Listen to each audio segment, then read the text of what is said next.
모든 사람에게 긍휼을 베풀려 하심이로다. 이런 제목으로 로마서 강의를 이어가겠습니다. 사도 바울은 로마서를 통해서 로마에 있는 그리스도인들에게 하나님의 놀라운 구원 계획에 대해서 주밀하게 설명해 나아가고 있습니다.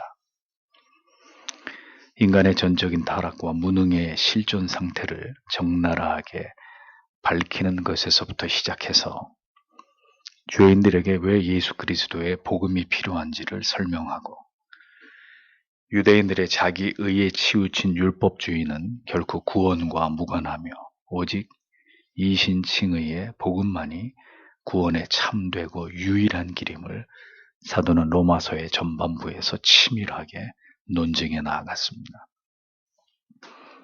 이어 율법과 은혜, 그리고 율법과 성화의 상관관계를 설명하고, 구원에 있어서 하나님의 절대적인 주권과 그리고 이스라엘이 왜 하나님께 버림을 받을 수밖에 없었는지에 대한 이유를 명확하게 밝히고 있습니다. 하나님의 구원은 유대인이나 이방인이나 결코 차별하지 않으시며 오히려 하나님의 구원의 신비한 섭리와 뜻을 이루시기 위해서 이스라엘을 유기하기로 작정하셨다는 다소 충격적인 내용을 사도는 로마에 있는 유대인들에게 선명하게 밝히고 있었습니다. 로마서는 이렇게 기독교의 핵심이 되는 기본 교리들을 정확하고 매우 깊이 다루면서 하나님의 구원 계획이 이스라엘 백성들과 이방인들 가운데 하나님의 택하신 자녀들에게 어떻게 펼쳐졌는지를 설명합니다.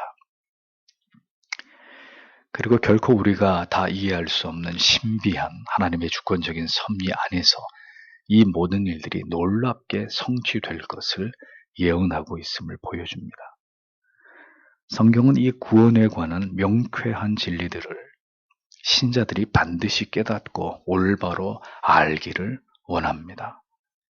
그렇기 때문에 우리에게 임한 구원이 어떠한 하나님의 놀라운 섭리와 계획 속에 진행되고 이루어지는 것인지를 이렇게 소상하게 성경의 진리가 이것을 다루고 있는 것이죠.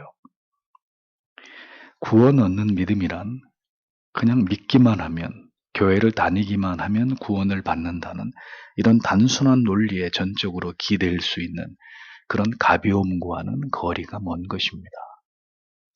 하나님께서 어떠한 뜻과 섭리와 계획 속에서 이스라엘과 이방인들의 구원을 주도해 나아가셨는지를 올바로 깨닫고 그와 같은 방법으로 택자들의 구원을 완성하고자 하신 하나님을 올바로 아는 것까지가 진정한 구원에 이르는 믿음이라는 것을 우리는 기억해야 하는 것이죠. 신앙은 우리가 알고 싶은 것만을 아는 것이 아니라 우리가 깨달아야 할 모든 진리를 알고 믿고 고백하고 살아가는 것입니다. 이 진리에서 우리의 신앙과 삶의 궤적이 벗어난다면 우리의 믿음은 구원과 영생에서 멀어지게 될 수 있다는 것을 우리는 절대로 간과하지 말아야 하는 것이죠. 그러하기에 이 로마서의 진리는 매우 진지하고 절박합니다. 감람나무 가지의 젖붙임의 비유를 통해서 젖붙여짐과 찍혀 잘려 나아감의 이 생생한 묘사로 성경은 최대한 이 문제를 매우 강렬하게 표현하기 위해서 노력하고 있는 것을 보여줍니다. 구원의 문제는 그렇게 간단하지도 결코 가볍게 생각할 수도 있는 문제도 아니라는 것이죠. 예수를 믿고 마음의 평안을 얻고 모든 일들이 형통하고 하나님께 복을 받는 것이 전부가 아니라 하나님께서 인간을 구원하시기 위한 원대한 뜻을 어떻게 이 땅에서 이루어 가셨고 이를 위해서 어떤 일들이 역사 속에서 진행되고 이루어졌는지를 성경은 상세하게 그것을 우리가 반드시 깨닫고 알아야 한다고 웅변하고 있는 것입니다.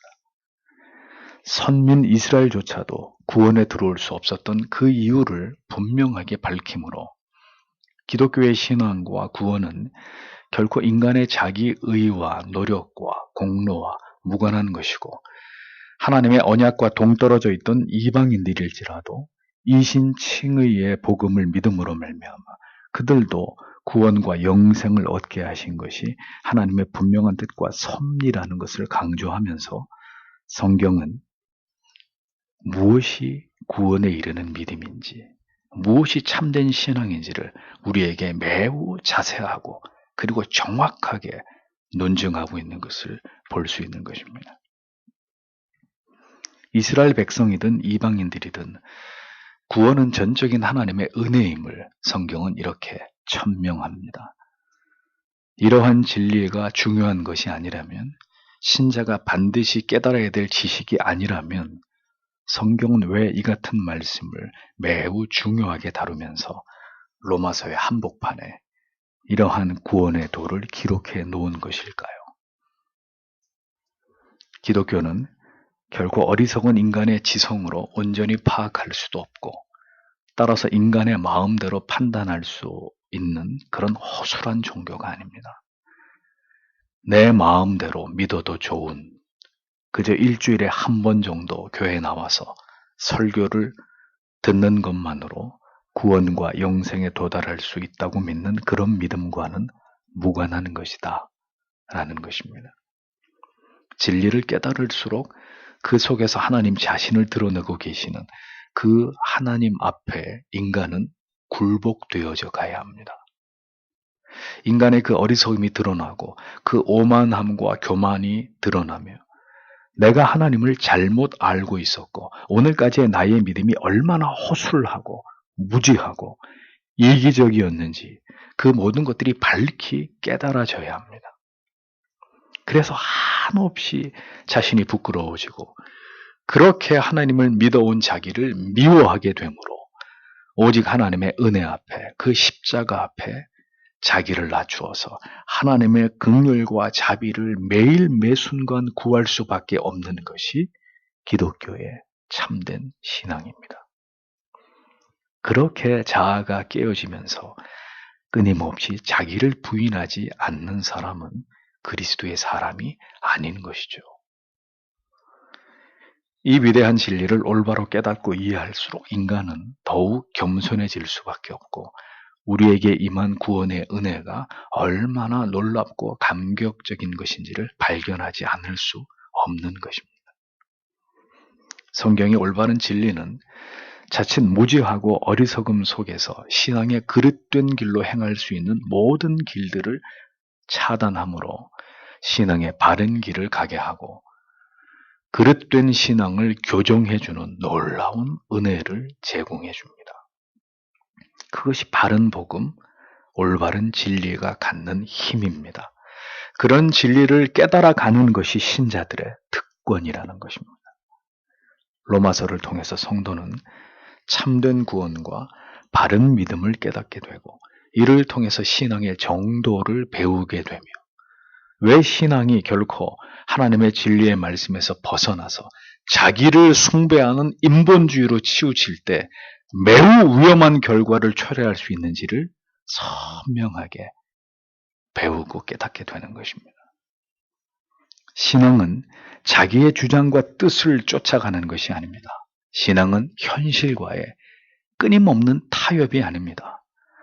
부디 하나님께서 우리 자아를 깨뜨려 주시고 겸손히 하나님을 경외하고 진리의 도에 복종하도록 은혜를 베풀어 주시기를, 그래서 우리는 끊임없이 기도해야 되는 것입니다.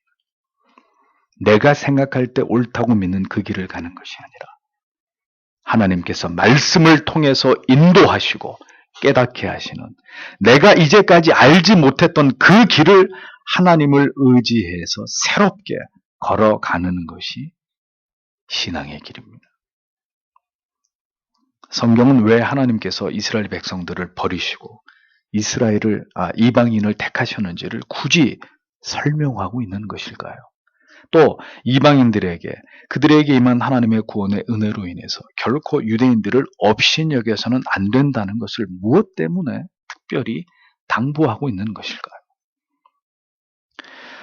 로마서는 처음부터 구원에 있어서의 하나님의 절대적인 주권을 강조해 왔습니다.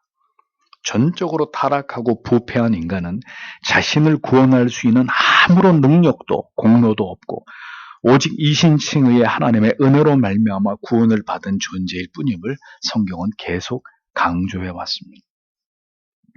그것은 바로 하나님의 열심을, 그 성실하심을, 그리고 죄인들을 향하신 그 끝없는 사랑을 성경이 우리에게 말씀하려 한 바이기 때문입니다. 하나님께서는 결코 인간의 생각 그 너머에 계시고 결코 인간이 예측 가능한 범위 안에서 하나님의 뜻을 행치 아니하시는, 하나님께서는 인간과 같지 않으신 존재이심을 우리에게 분명하게 알리셨습니다. 구원을 위한 하나님의 계획도 우리가 다 알 수 없고 이해할 수 없는 신비의 영역 안에 있는 문제들이라는 것을 성경이 보이는 것이죠. 선택과 유기가 그렇고 행함이 아닌 믿음으로 의롭다 하고 구원을 얻게 되는 이 은혜도 그렇습니다. 선민 이스라엘이 다수가 버림을 받게 되고 그 이유가 이방인들에게 복음이 전해지기 위함이라는 이런 성경의 논리도 우리가 다 이해하기는 너무도 어려운 부분이 있습니다. 그러나 그것은 모두 완전하신 하나님의 계획이고 그렇게 되어지도록 하시는 것은 인간이 결코 침해할 수 없는 하나님의 절대적인 주권의 영역이라는 것이죠. 우리는 하나님께서 열어 보여주시고 깨닫게 해주시는 데까지만 알 수 있고 그것을 믿을 따름입니다. 그리고 이 모든 진리를 믿을지 그렇지 않을지는 우리가 하나님의 택하심을 입은 자인지 그렇지 않은지에 대한 여부에 따라서 신앙과 그리고 불신앙으로 반응을 보이게 되는 것입니다.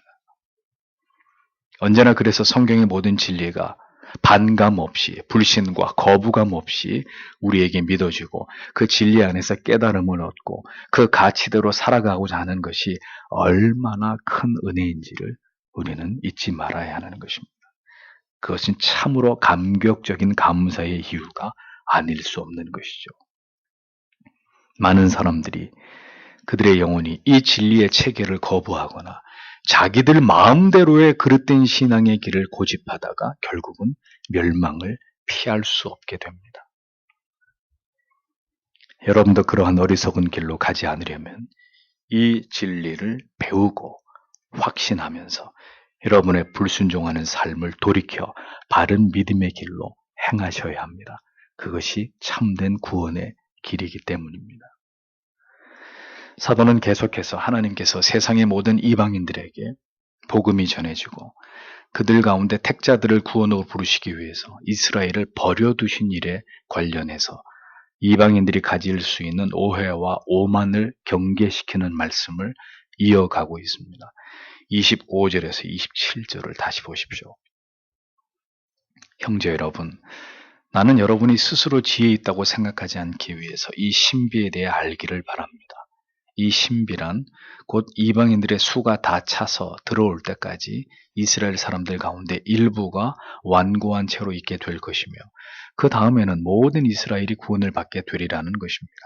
이것은 기록된 바 그대로입니다. 곧 구원자가 시온으로부터 와서 야곱에게서 경건치 않은 자를 제거하실 것이다. 이것이 곧 내가 그들의 죄를 없앨 때 그들과 맺게 될 내 언약이다. 이렇게 기록이 되어 있습니다.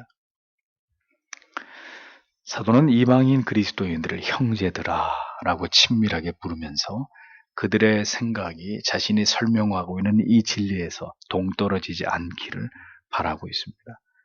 사도가 우려하는 바는 스스로 지혜 있다함을 면키 위하여 이 말 속에 담겨 있습니다.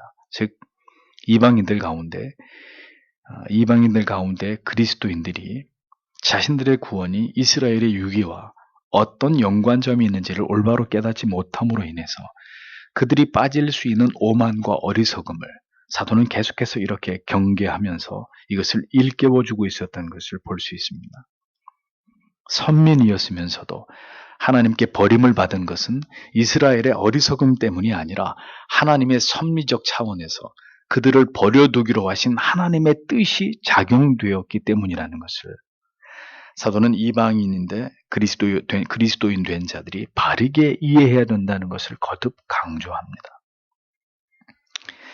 이 일은 우리가 결코 함부로 판단할 수 없는 하나님의 놀라운 신비한 섭리가 작용한 일이고 그러므로 하나님께 버림을 받은 일부 이스라엘을 결코 이방인들 입장에서 어리석다고 생각해서는 안 된다고 사도는 힘주어서 설명을 하고 있었던 것입니다. 그들이 하나님께로부터 버림을 받은 것은 바로 그대들, 이방인들을 구원하기 위한 하나님의 섭리였기 때문이다. 예. 앞에서 사도는 이방인 그리스도인들이 구원이 있어서의 하나님께서 나타내신 뜻을 함부로 자기중심적으로 해석해서 이스라엘을 멸시하는 오만에 빠질 때 그들 자신들도 하나님의 징벌을 받아서 잘려나갈 수 있다고까지 경고한 바 있습니다. 그러니까 이것은 참으로 올바른 진리와 구원의 도를 아는 자들에게 심히 경계해야 될 부분이 아닐 수 없는 것입니다. 자, 여러분, 예수를 믿는다고 하면서도 성경과 올바른 교리에 정초하지 않고 온갖 저급하고 불건전한 신앙에 매달리고 있는 그런 교인들을 여러분들의 주변에서 어렵지 않게 보시지 않습니까? 그럼 우리는 그들이 걸어가는 그 우매한 신앙의 길에 대해서 어떻게 바라보아야 할까요? 그들의 영적인 우매함을 멸시하고 경멸하고 비웃어야 될까요? 그들이 그러한 불건전한 신앙의 길을 가고 하나님의 교회를 무지함 속에 더럽히는 것을 보면서 우리는 도리어 우리가 믿는 이 올바른 신학과 신앙의 길이 정말 참되고 올바르다라는 것을 깨달아야 합니다. 그릇됨이 있어서 올바름의 가치가 드러나듯이 유기됨이 있기에 택하심의 은혜는 더욱 빛나는 것입니다. 카톨릭이 그렇게 타락한 교권주의로 어리석은 교황주의와 마리아 숭배 사상으로 나아갔기 때문에 프로테스탄트 교회가 결국 거룩한 저항 정신을 가지고 교회 개혁을 통해서 역사 속에 하나님의 섭리 가운데 출현할 수 있었지 않습니까? 그러니까 선과 악이, 옳음과 그름이 상대적으로 공존하는 데는 다 분명한 그 이유가 있다는 것을 우리는 생각해 보아야 합니다. 그러므로 오늘도 바른 신앙의 길을 가기 위해 노력하는 우리는 올바른 진리의 길에서 벗어난 자들을 긍휼히 여기면서 그들이 바른 신학과 교리와 참된 믿음으로 돌아오기를 기도해야 합니다. 안타까움을 가지고 계속해서 바른 진리를 설파하면서 그들을 설득하고 참된 믿음으로 돌아오도록 우리가 할 수 있는 모든 노력을 다해야 합니다. 그렇게 참된 진리로 올바른 영향력을 미치기 위해서는 여러분이 먼저 진리에 참된 복음과 교리에 정통한 사람들이 되어야 합니다. 여러분들이 믿고 있는 이 참된 복음과 교리에 대해서 누구에게든 거리낌 없이 거침없이 탁월하고 능력 있게 이것을 전달할 수 있어야 합니다. 내가 확신하지 못하고 나의 삶을 변화시키지 못하는 진리를 가지고 누구를 설득하고 어떤 영혼을 돌아오게 할 수 있다는 말입니까? 그러므로 우리는 먼저 하나님의 진리의 말씀에 내 자신이 사로잡히고 우리의 마음이 하나님의 말씀에 불붙는 바 되어서 이 진리를 외치지 않고는 견딜 수 없는 마음이 되어야 하는 것입니다. 이 불의하고 불법한 길로 나아가는 세상을 향해서 바른 진리를 외치지 않고는 견딜 수 없는 그런 열정이 우리의 가슴 속에 솟구쳐올라야 하는 것입니다.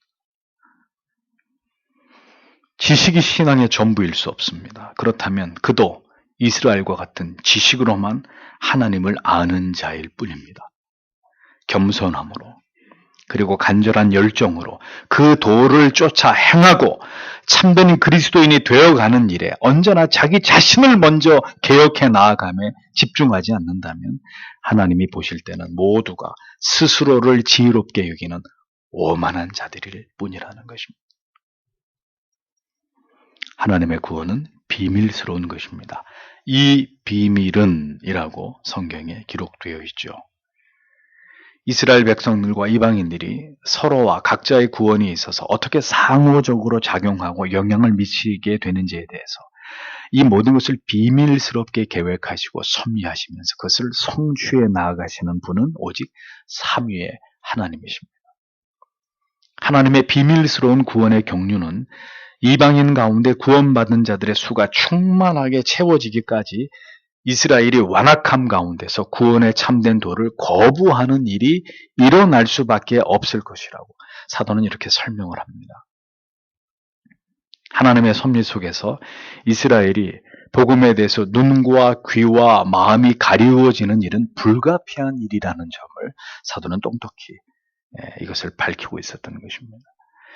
예수께서 이 땅 가운데 오시기 전에는 이방인들이 변방에서 전혀 하나님에 대해서 복음에 대해서 눈뜨지 못한 야만인들로 살았습니다.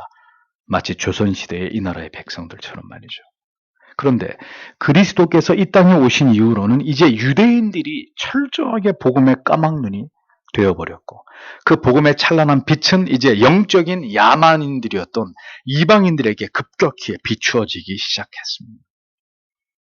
그 위대한 이방인들을 향한 구속의 역사에 그 하나님의 위대한 계획의 천병에 서 있었던 사람이 바로 누굽니까? 바울 자신이잖아요. 그를 통해서 이방인들은 예수 그리스도라는 참된 구원의 빛을 보게 된 것입니다. 이 하나님의 구원의 계획과 섭리 속에서 기독교의 복음은 온 세계에 퍼져나가게 되었고 교회가 타락하고 부패해졌을 때 진리를 사랑했던 소수의 개혁자들의 거룩한 개혁의 봉기를 통해서 다시 교회가 바른 길을 찾고 진리가 회복되는 놀라운 역사를 이어가게 된 것입니다. 그렇게 교회 개혁의 위대한 봉화불이 타오르면서 다시 교회는 복음의 본질을 회복하게 되었고 이후 온 유럽이 종교개혁의 깃발 아래서 수많은 캐톨릭의 박해와 핍박이 있었지만 그 모든 어려움을 뚫고 프로테스탄트 교회가 활짝 역사 속에 만개하는 결과를 맞게 된 것입니다. 그 이후로 놀라운 선교의 활동을 통해서 이제 세계의 거의 모든 곳에 복음이 전해졌고 기독교의 복음이 모든 이방인들 가운데 구원으로 부르심을 입은 자들에게 전파되어져서 오늘도 놀라운 구령의 역사가 이어지고 있는 것을 우리는 볼 수 있는 것입니다. 또 소수일지라도 이 복음이 이제 이스라엘 백성들 가운데도 택하심을 입은 자들에게 선포되고 그들의 심령에 이 복음이 전달되어져서 그들 가운데서도 택자들이 그리스도 앞으로 나오는 이런 역사가 이스라엘에서 일어나고 있는 것이죠. 성경은 이 모든 일들이 비밀스러운 하나님의 일들이라고 말씀하고 있는 것입니다. 이어서 26절에 보면 사도가 마침내 온 이스라엘이 구원을 받게 될 것을 예언하고 있습니다. 많은 주석가들은 이 구절을 바탕으로 마지막 때 이스라엘의 대대적인 영적인 회복을 예언합니다. 그러나 칼빈은 주석하기를 여기서 이스라엘의 민족으로 그렇게 국한해서는 안 된다고 이야기합니다. 이방인들 가운데 충만한 수가 구원에 이르게 될 때 유대인들도 돌이켜서 회개함으로 메시아를 믿는 이런 참된 믿음으로 돌아오게 되는데 이렇게 해서 이방인과 유대인들이 모두 함께 구원으로 들어오게 되어서 영적인 이스라엘, 택자 전체가 구원을 받게 된다. 이런 뜻으로 이 구절을 해석해야 된다고 칼빈은 주석을 합니다. 즉, 온 이스라엘이 구원을 받게 된다는 말은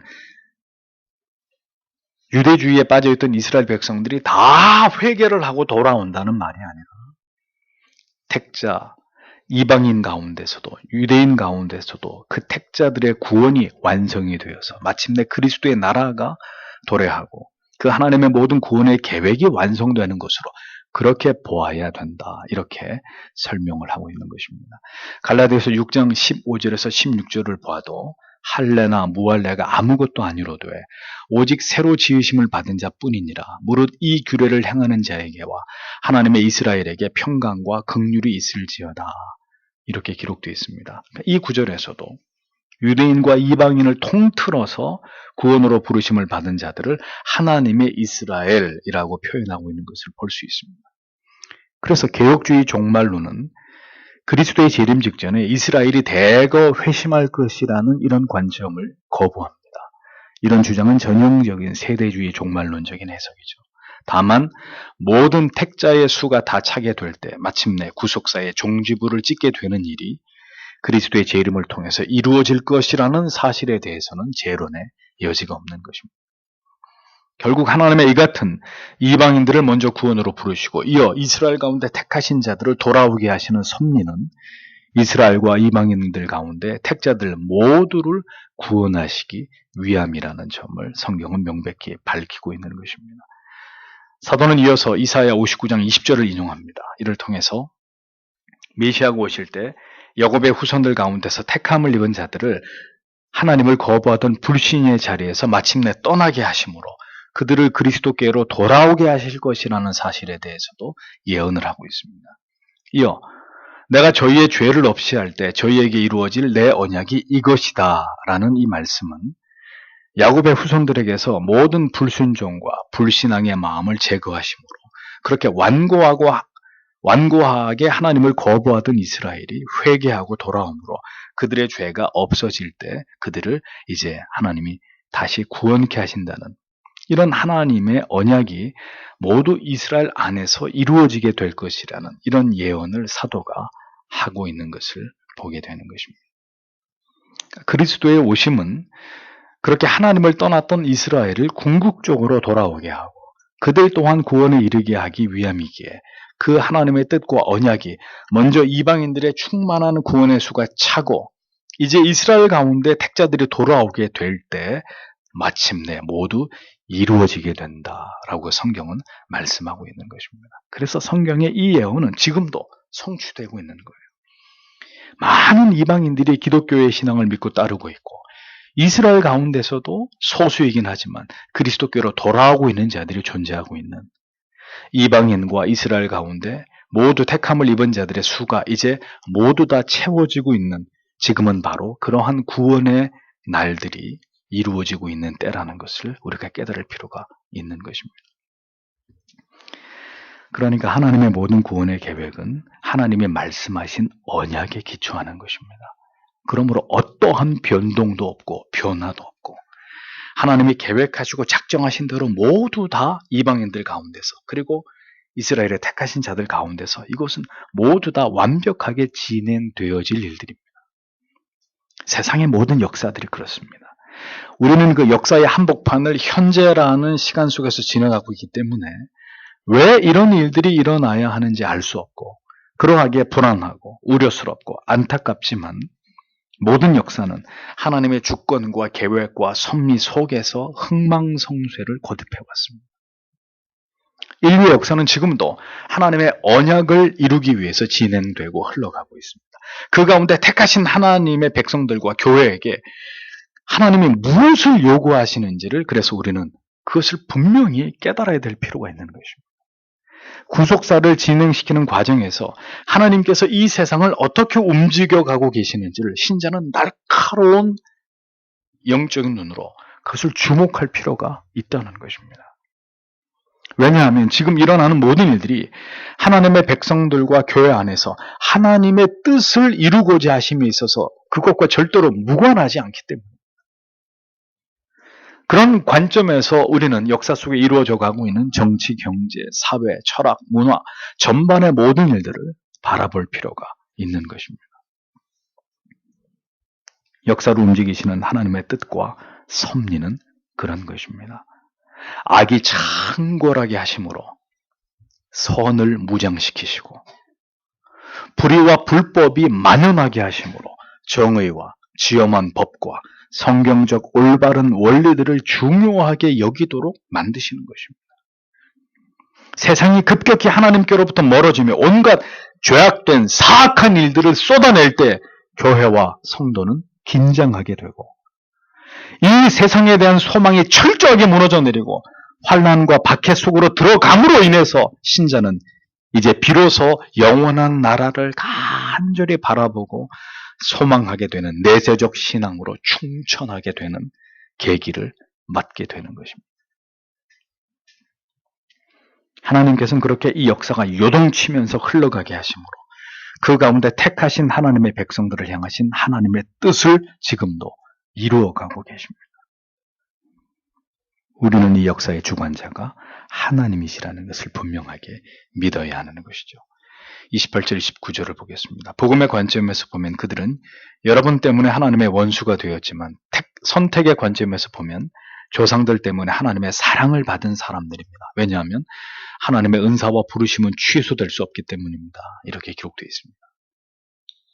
바울은 이스라엘이 복음 전파의 차원에서 본다면 이방인들을 구원으로 먼저 부르고자 하신 하나님의 뜻으로 인해서 하나님과 원수가 되었던 자들이지만 하나님의 선택과 유기의 긴 그 하나님의 작정하심의 관점에서 볼 때는 이스라엘은 그들이 조상들과 언약을 맺은 하나님의 사랑을 받은 언약의 자손들이고 하나님의 백성들이라는 사실을 사도는 분명하게 상기시킵니다. 이스라엘이 버려진 자들처럼 보일지라도 그들 가운데는 반드시 하나님께서 그들의 조상과 맺은 언약대로 하나님께로 돌아와서 하나님의 존귀한 자녀들이 될 자들이 그들 안에 존재하고 있다는 것을 강조하고 있는 것입니다. 그리고 그렇게 될 수밖에 없는 것은 구원의 변방에 있어 소망이 없어 보이던 이방인들이나 하나님을 불신함으로 하나님께로부터 버림을 받은 이스라엘 백성이나 구원으로 부르심의 그 은혜는 결코 이방인과 유대인을 초월해서 절대로 취소될 수 없는 영원한 것이기 때문이라고 사도가 설명을 합니다. 우리를 구원하고자 하시는 하나님의 뜻은 이토록 견고한 것이다 라는 겁니다. 우리의 중심이 하나님을 향하고 있고 그리스도가 나의 구주 되심을 확신하고 있다면 우리는 날마다 넘어지고 쓰러지는 연약함 가운데 있을지라도 그 위대하신 언약을 우리 안에서 이루고자 하시는 그 하나님의 열심으로 인해서 더 성숙하고 확고한 믿음을 갖기 위해서 하나님 앞에서 철저하게 깨어지게 되는 경건의 훈련과 성화의 삶으로 우리는 인도함을 받게 될 것이기 때문입니다. 하나님의 구원의 계획과 그 긴 과정 속에서 우리는 그 은혜가 아직 임하지 않은 듯 보여도 그래서 때때로 우리가 버려진 것처럼 여겨질지라도 우리가 택자가 아닌 듯이 여겨지는 순간이 있을지라도 기억하십시오. 이방인들도 하나님을 멀리 떠나 있던 유대인들도 모두가 소망이 없어 보이기는 마찬가지였습니다. 그러나 하나님의 구원의 계획과 변함없는 그 언약이 결국은 모든 하나님의 백성들을 영적인 이스라엘을 구원으로 완벽하게 부르시고야 말 것이기 때문에 우리는 그 하나님의 신실하심을 오늘도 결연히 바라보고 그 언약을 믿어야 하는 것입니다. 나의 연약함을, 나의 죄됨을 바라볼 것이 아니라 그렇게 성실하게 하나님의 방법과 신비한 섭리 속에서 구원의 모든 계획을 완벽하게 이루어 나아가고 계시는 하나님을 바라보아야 한다는 것이죠. 30절과 31절을 보십시오. 여러분도 전에는 하나님께 순종하지 않았지만 이제는 그들의 불순종 때문에 자비를 입게 되었습니다. 마찬가지로 지금은 그들도 순종하지 않고 있는데 이것은 여러분에게 자비가 베풀어지도록 하기 위함이며 그들 자신도 이제 자비하심을 입게 될 것입니다. 이렇게 기록되어 있습니다. 한글 성경에 긍휼이란 말을 여기서는 자비라고 번역을 했습니다. 사도는 그렇게 하나님의 구원의 섭리가 이전에는 하나님에 대해서 무지했고 순종하지 않았던 이방인들에게 임했듯이 지금은 하나님을 향해서 순종하지 않고 있지만 이방인들을 구원으로 부르시기 위한 하나님의 뜻이 모두 성취되면 이스라엘에게도 다시 하나님의 자비하심 속에서 하나님께로 돌아와서 하나님을 신앙할 수 있는 회복을 맛보게 하실 것이라고 이렇게 설명을 합니다. 거듭 말하지만 이러한 하나님의 이방인과 이스라엘을 구원하고자 하시는 위대한 구원의 섭리는 역사 속에서 성실하게 이루어졌고 지금도 진행되고 있습니다. 그 증거가 동방에 이름 없는 작은 가난한 나라였던 이 나라에도 복음이 전해졌고 지금 우리가 이러한 진리를 듣고 있음을 통해서 증명되는 것이죠. 그렇게 성경의 진리가 모두 성취되고 있듯이 이제 이 세상은 요한계시록의 예언대로 이제는 복음으로 충만했던 시기가 지나서 하나님을 대적하고 배도하는 시대로 접어들어서 이제는 주의 재림의 임박함을 생각하면서 깨어있기에 힘써야 하는 시대로 접어들고 있는 것을 우리는 지금 보고 있습니다.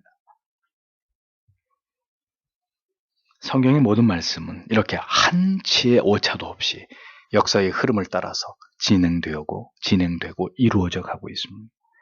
이 모든 것이 하나님의 계획과 섭리대로 되어지는 일들이라는 것을 우리는 잊지 말아야 합니다. 그러므로 신자는 시대를 읽어내는 냉철한 분별력으로 하나님께서 역사 속에서 이루어 가시는 일들을 바라보면서 지금이 어떤 시대인가를 생각해야 합니다. 하나님의 구속사의 이 장구한 역사의 흐름, 그 물줄기 속에서 내가 살아가고 있는 이 텀은 어떤 위치에 있는지를 정확히 알아야 되는 것입니다.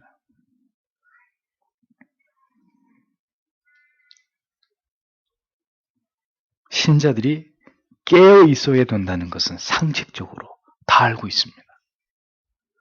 하지만 대다수의 신자들은 깨어 있지 않습니다. 깨어 있어야 한다는 것을 아는 자들이 신자가 아니라 오늘도 하나님 앞에서 깨어 있는 자들만이 신자들입니다. 그리고 우리가 소망을 가지고 기도해야 할 일은 지금은 불순종의 자리에 있지만 하나님의 은혜가 임할 때 순종의 자리로 돌아오게 될 자들이 분명히 우리 가운데 우리 주위에 있을 수 있다는 것을 기억하고 그들을 위해서 기도하는 것입니다. 이방인들도 이스라엘 백성들도 주의 때가 임하기 전까지는 모두 무지한 가운데 있었지만 마침내 하나님의 뜻이 임할 때 그들이 모두 구원으로 부르심을 받았듯이 그런 놀라운 역사가 마침내 우리 안에서, 우리가 사랑하는 사람들 안에서 일어날 수 있다는 것을 믿고 우리는 간절히 하나님께 기도해야 한다는 것입니다. 마지막으로 32절을 보십시오. 하나님께서 모든 사람을 불순종 가운데 가두신 것은 모든 사람에게 자비를 베푸시기, 긍휼을 베푸시기 위함입니다. 라고 기록되어 있습니다. 성경은 모든 사람들을 하나님께서 불순종 가운데 가두어 두셨다. 이렇게 기록하고 있습니다. 로마서 3장 10절에서 12절에 이미 이르기를 기록된 바 의인은 없나니 하나도 없으며 깨닫는 자도 없고 하나님을 찾는 자도 없고 다 치우쳐 한 가지로 무익하게 되고 선을 행하는 자는 없나니 하나도 없도다 라고 기록하고 있습니다. 이 말씀과 같이 하나님께서는 모든 죄인들을 그렇게 하나님을 알지 못하고 하나님을 불신하는 영적 무지 속에 그 흑암 가운데 두셨다는 거예요. 인간이 전적인 타락과 무능과 부패 속에 있을 수밖에 없었던 것은 그 모든 죄인들에게 아들을 통해서 값없이 베푸시는 은혜로 그들을 구원하고자 하심과 그들에게 영원한 자비와 긍휼을 베풀어 주심으로 영생의 놀라운 은혜를 하나님께서 베풀어 주시기 위함이었다고 성경은 이 위대한 하나님의 구원의 섭리에 대해서 한 줄로 설명하고 있습니다. 이방인이든 이스라엘 백성이든 그들 가운데 하나님께서 택하여 불러 구원으로 인도하고자 하시는 그 하나님의 넘치는 자비하심이 결국 모든 하나님의 백성들로 하여금 죄 아래서 하나님을 거스리고 불순종하고 마음대로 죄를 지고 살아가도록 허용하셨던 그것이 궁극의 이유라는 것을 성경이 분명하게 밝히고 있는 겁니다. 그런데 여러분 30절, 31절, 32절에서 반복해서 사용되는 단어가 하나 눈에 들어오지 않습니까? 그게 뭐죠? 긍휼입니다. 긍휼. 긍휼이 무엇입니까? 소망 없는 죄인들을 한없이 불쌍히 여기시는 하나님의 마음입니다. 이방인이든지 유대인이든지 하나님을 버린 자들을 향해서 언제나 하나님의 마음에 불타오르는 성품은 긍휼이셨다는 거예요. 긍휼히 여기셔서 자비를 베풀고자 하시는 것이 죄인들을 향한 하나님의 마음이시라는 겁니다. 성경은 예수 그리스도께서 영원히 죄인들의 가슴 속에 빛나는 별이 되시기 위해서 인간의 타락이 허용된 것은 하나님의 또 다른 사랑을, 또 다른 긍휼을 우리에게 드러내기 위함이라는 사실을 우리에게 말씀하고 있습니다. 하나님께로부터 자유의지를 받아서 죄를 범하지 않고 영원히 순종하면서 영원한 삶을 이 땅에서 살았더라면 우리가 너무나 좋았겠지만 기어이 인간은 뱀의 유혹에 넘어가서 죄를 범함으로 타락해서 하나님을 버리고 하나님을 대적하면서 살아가는 어리석은 길로 행하게 되었습니다. 그러나 그렇게 되었다 하더라도 마침내 우리에게 찾아오셔서 아들의 피 묻은 손을 내어 미심으로 우리가 그 손을 붙잡고 구원을 받게 하고자 하심이 하나님이 죄인들에게 드러내고자 하셨던 긍휼이라고 성경은 우리에게 가르쳐주고 있는 것입니다.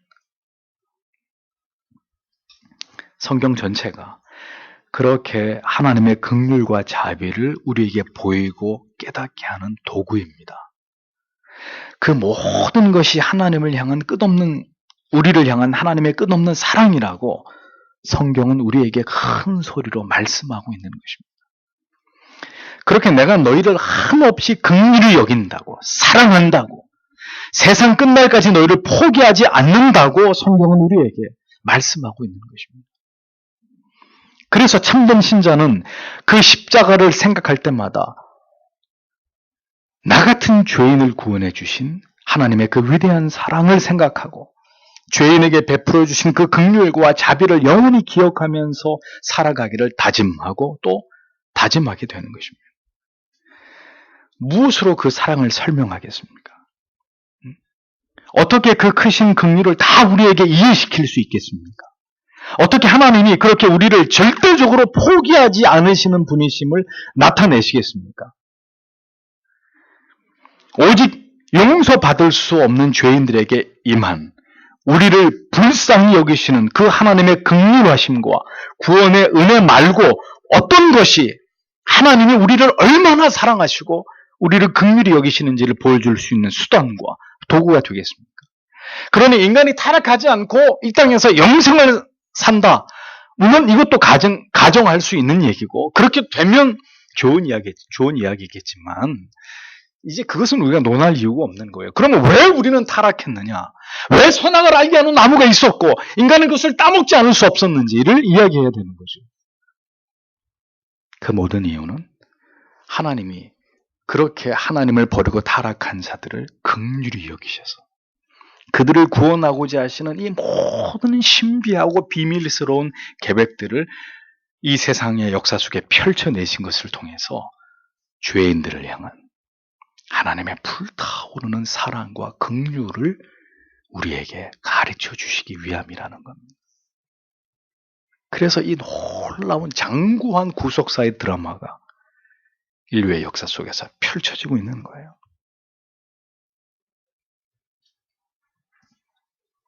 그래서 주께서 이 땅에 인간의 모습으로 오신 것입니다. 그리고 자기를 버리신 것입니다. 그리고 그것이 바로 당신의 죄 때문임을 알도록 여러분에게 어느 날 그렇게 그분이 찾아오시는 것입니다. 그리스도께서 그렇게 한 영혼에 놓고 하실 때 그 영혼은 이제 자기의 실체를 보게 되는 생애적인 은혜를 경험하게 되는 것입니다. 하나님의 긍휼이 무엇인지를 비로소 깨닫고 자기를 정확하게 보게 되는 것입니다. 그리고 왜 나 같은 죄인을 사랑해 주셨냐고, 왜 나 때문에 당신께서 자신을 버리셔야만 했냐고, 그 크신 하나님의 사랑과 긍휼 앞에서 한없이 자신이 무너져 내리게 되는 이런 경험을 하게 되는 것이죠. 이것이 바로 기독교의 복음입니다. 그렇게 그 죄인을 그리스도께로 돌아오게 만드는 것이 복음의 능력입니다. 우리에게 드러내신 하나님의 사랑과 자비와 긍휼이십니다. 그것이 우리에게 임한 구원의 감격이라는 것이죠. 그래서 성도는 반드시 이 중생과 회심을 경험해야 되는 것입니다. 자신이 죄인임을 머리로만 아는 것이 아니라 우리의 모든 몸과 마음과 영혼의 세포들이 전율하면서 이 진리를 경험함으로 마침내 죄인에게 임한 이 측량할 수 없는 하나님의 긍휼을 경험함으로 하나님의 자녀로 새롭게 태어나게 되는 이런 놀라운 은혜를 반드시 경험해야 되는 것이죠. 저는 오늘도 이 은혜가 아직 예수 그리스도의 십자가의 은혜를 경험하지 못한 분들에게 임하게 되시기를 기도합니다. 그리고 이미 그런 은혜를 받았다면 왜, 무엇 때문에 이 모든 비밀스럽고 신비한 일들이 일어나야만 됐는지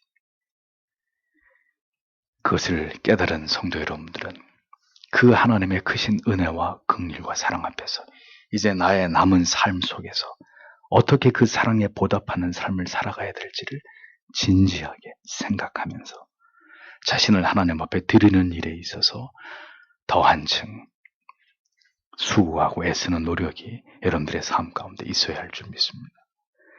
우리를 무지와 불순종의 어두움 가운데 두시는 것은 우리에게 측량할 수 없는 긍휼을 베푸시기 위함이라는 이 진리가 오늘도 여러분의 영혼에 사무치셔서 구원의 진정한 기쁨과 감격을 가지고 하나님이 원하시는 성도의 삶을 살아가게 만드는 원동력이 되기를 간절히 소망합니다. 여러분 모두가 이 진리의 주인공들이 되시기를 바랍니다. 기도하겠습니다.